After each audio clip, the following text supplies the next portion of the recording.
Hi friends, welcome to big clap studios. Suhas మరియు మాలవిక మనోజ్ నటించిన latest చిత్రం ఓ భామా అయ్యో రామా. ఈ చిత్రం ఈరోజు థియేటర్స్లో రిలీజ్ అయ్యింది. మరి ఈ సినిమా ప్రేక్షకులను అలరించిందా లేదా ఇప్పుడు తెలుసుకుందాం.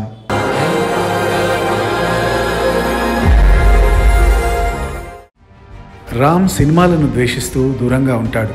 ఒకరోజు ఒక గొప్పింటి అమ్మాయి అయిన సత్యభామ అతని జీవితంలోకి వస్తుంది. ఆమె రామ్ జీవితంలోకి వచ్చాక అతని ప్రపంచమే మారిపోతుంది. ఇద్దరు ప్రేమలో పడతారు. ఇక అంతా సజావుగా సాగుతున్న సమయంలో సత్యభామ రామ్ ముందు ఒక వింత కండిషన్ను పెడుతుంది. దానిని అంగీకరించడం తప్ప రామ్కి వేరే మార్గం ఉండదు. మరి ఈ పరిస్థితి సరిగ్గా ఏమిటి? వీరి మధ్య ఏం జరిగింది? నిజంగా సత్యభామ ఎవరు? ఆమె గతంలో రామ్తో దాచిన సంబంధం ఏదైనా ఉందా అనేదే మిగిలిన కథ.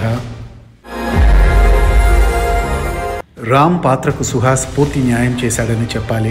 నటుడిగా మంచి పేరు తెచ్చుకున్న సుహాస్ ఈ చిత్రంలో కూడా తన సెటిల్ పర్ఫార్మెన్స్తో అందరినీ ఆకట్టుకున్నాడు. ముఖ్యంగా ఎమోషనల్ సీన్స్లో మెప్పించాడు. ఇక సత్యభామ పాత్రలో మాలవిక మనోజ్ చాలా బాగా చేసింది.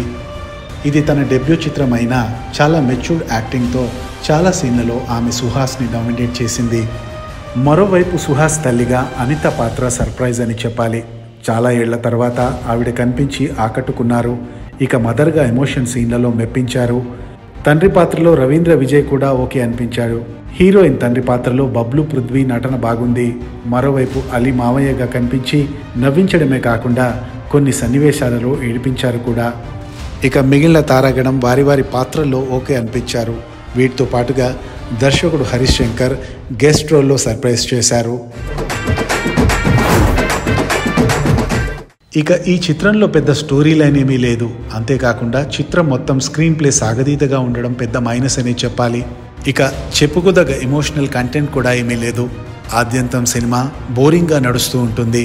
చిత్రంలో మేజర్ డ్రాబ్యాక్ స్టోరీ లైన్ అర్థవంతంగా సాగడం మరియు ప్రేక్షకుడికి క్లారిటీ లేకుండా స్క్రీన్ ప్లే నడుస్తూ ఉంటుంది.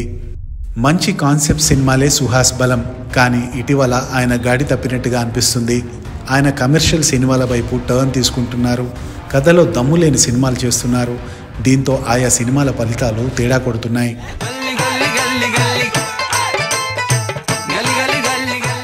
ఈ మూవీ కూడా కమర్షియల్ యాంగిల్లో చేసిందే. అయితే మదర్ సెంటిమెంట్ని జోడించి కాస్త ఎమోషనల్ టచ్ ఇచ్చారు.